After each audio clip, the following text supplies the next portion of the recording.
Chers compatriotes, après plusieurs années de silence et de retenue qu'imposait mon statut d'homme d'État, je me sens dans l'obligation de briser ces devoirs, car le salut de notre peuple en dépend.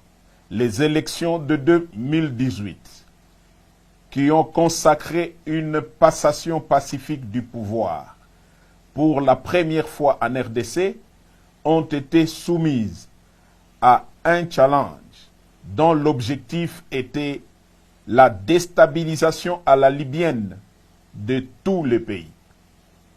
Devant ces plans machiavéliques, forgés dans le sombre salon de les ennemis de la RDC, une paix des braves s'érigeait devant nous comme la seule solution salutaire pour épargner le pays de l'hécatombe planifiée. Cette paix des braves s'est matérialisée par un accord dont la majorité des acteurs sont encore vivants, à l'exception des généraux disparus Delphin Kayimbi et Tim Mukonto.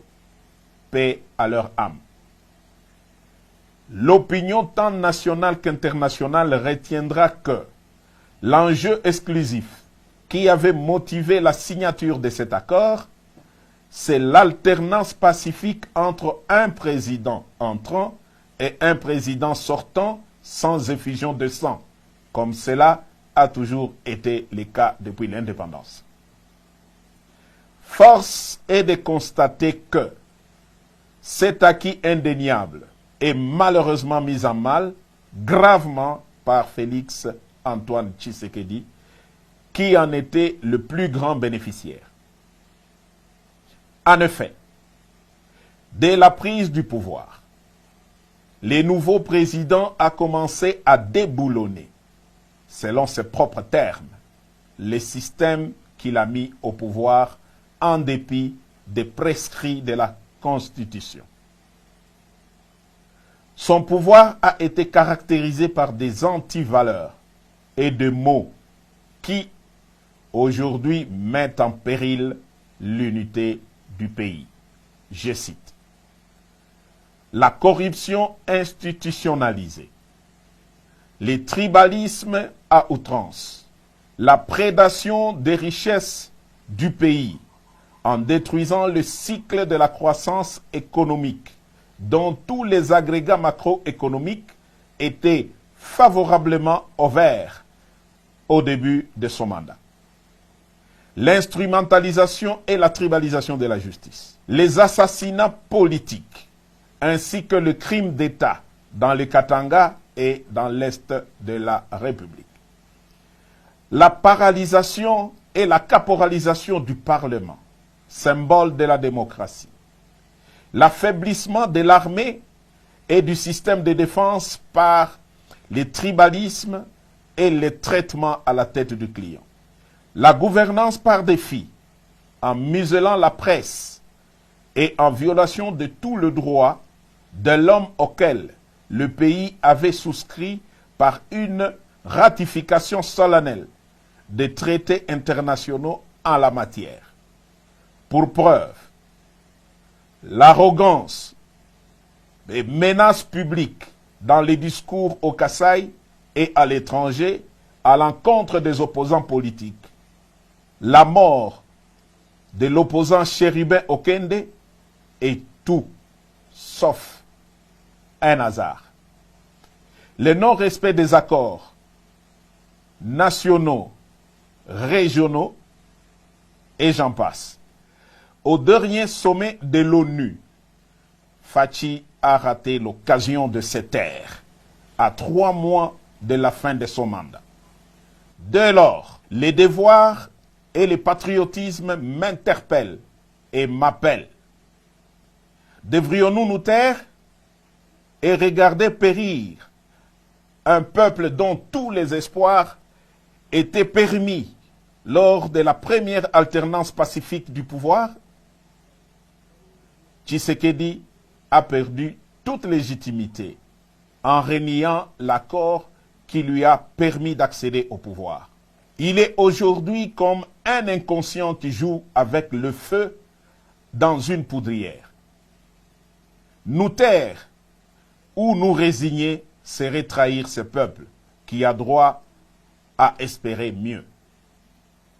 L'armée et la police, ainsi que toutes les forces de défense du pays, ne sont plus liées au devoir d'obéir dès lors que le commandant suprême est devenu lui-même un danger par son immaturité, son incompétence notoire, son népotisme et son comportement tribaliste qui menace l'unité nationale. Les élections prochaines seront le feu qui va embraser la poudrière. Car, loin d'être transparentes et inclusives, elles ont été organisées pour une tricherie à grande échelle et malheureusement cousues de fil blanc. J'en veux pour preuve. 1. La répartition des sièges ne représente pas la vérité démographique de province et les faite en faveur de milieux sociaux favorables à Fachi. 2. La CENI est fortement tribalisée, ainsi que toutes les chaînes de commandement pour l'organisation des élections, à savoir A. La chaîne de commandement des opérations électorales. B. La chaîne de financement des opérations électorales. Et C. La chaîne de sécurisation des opérations électorales.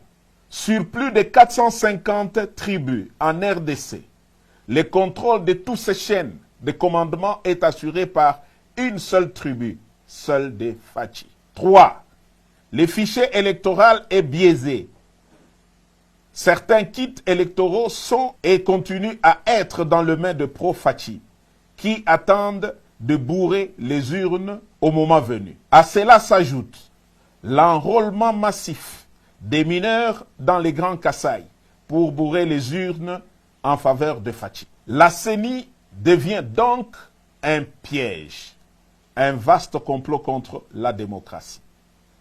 Je répète, la CENI devient un piège et un vaste complot contre la démocratie. Il est donc impensable que des politiciens veuillent participer à de telles élections pour légitimer un pouvoir qui conduit le pays tout droit vers son implosion. Si, en connaissance de cause, ils y participent quand même, ça sera soit qu'ils sont complices de Fachi, soit parce qu'ils poursuivent des intérêts égoïstes, personnels et inavoués au détriment de l'intérêt général du peuple. Je ne reconnaîtrai donc point, par devoir sacré et sur le serment du soldat, les pouvoirs qui viendraient de ces piètres élections si jamais elles ont lieu dans les conditions si haut décriées. Fachi, après avoir craché sur tous ceux qui ont milité pour son pouvoir, n'a ni droit de se représenter, encore moins de conduire l'indispensable transition pour créer un bon climat propice aux élections dignes de confiance et source de légitimité politique. J'en appelle donc à la conscience de tous les fils et filles de la République à barrer la route à cet aventurier qui est comme un pachyderme dans une poterie.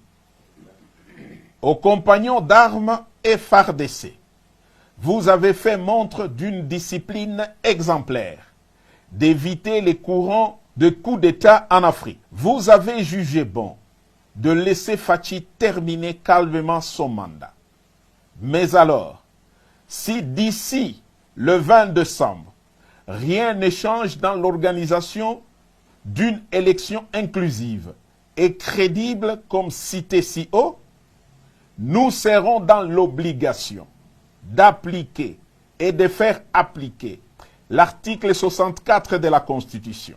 S'il a en lui un peu d'héritage de son père qui a consacré toute sa vie pour voir l'avènement de la démocratie dans RDC, Fachi doit se retirer pour l'intérêt supérieur de la nation. S'il continue à s'entêter, à écraser et museler l'opposition, qu'il sache que seul le fabricant du monstre est capable de les détruire. Autant nous lui avons donné le pouvoir, autant nous sommes capables de les lui reprendre, de gré ou de force, pour sauver la République. Tous les officiers supérieurs impliqués dans l'accord suivanté savent quel est le rôle que j'ai joué pour le faire accepter, même auprès des politiques qui géraient les institutions citoyennes de la République. Et Fachi en est pleinement conscient. Dieu sera juge entre lui et moi. Vive la République!